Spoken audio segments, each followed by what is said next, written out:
Guys, good morning, welcome to my new vlogs.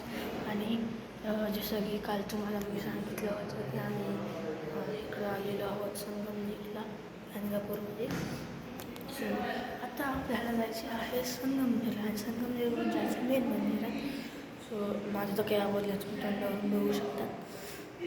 आपण थोड्याच वेळाने आवरून जाणार आहोत. सो मी जस्ट ब्लॉग स्टार्ट केला की आपल्याला जायचं आहे ते तुम्हाला सांगतो. जसं तुम्हाला पुढच्या म्हणजे ब्लॉगमध्ये अजून बघायला इंटरेस्ट येईल, तुम्ही पुढचा ब्लॉगही बघता. सो ठीक आहे, आपण गाडी जाऊन खाली बघूया की आपल्या चपला आहेत का, कारण मी रात्री जाऊन चपला स्टँडवर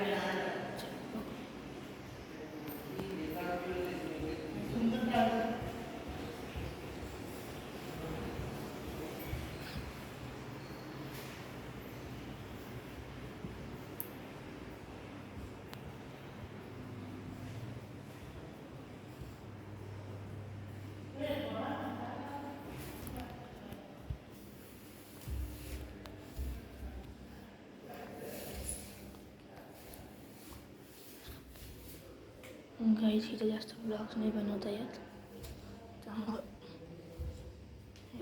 संगमनेरला पण आलो नाही. संगमनेर तुम्हाला दाखवली असती 7:30ची आरती. एकदम बेस्ट आरती होती, एकदम बेस्ट.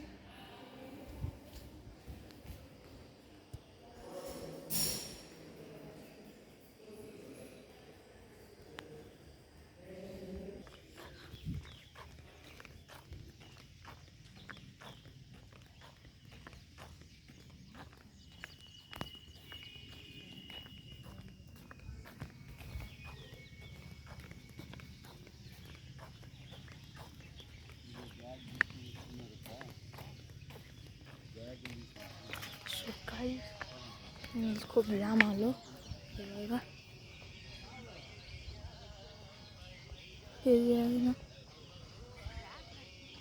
ते आहे मी जिथं आम्ही राहिलो तिथं, आणि आपण आलेलो आहोत इकडं. बघू शकता तुम्ही माझ्या मागं. आणि तुम्ही जेव्हा घरी गाणगापूरला येतात तेव्हा तुम्ही इथं नक्की राहा, कारण हे न्यूली लॉन्च म्हणजे न्यूज तर बनलेलं आहे.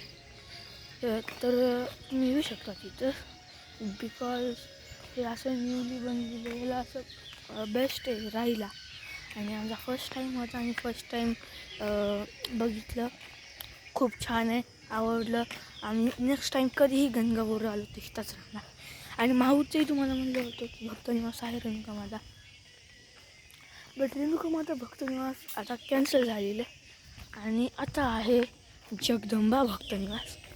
कसं तिथं काय असतं माहिती का, 250 रुपयाला छान अशी रूम भेटते आणि ती पॉश रूम आहे, तुम्हाला काय सांगू मी.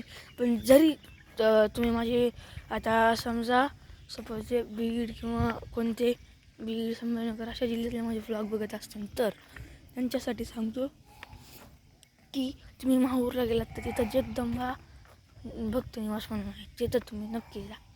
जेव्हा मागच्या वेळेस मी माहूरला गेलो तेव्हा तिथले ब्लॉग तुम्हाला टाकला होता.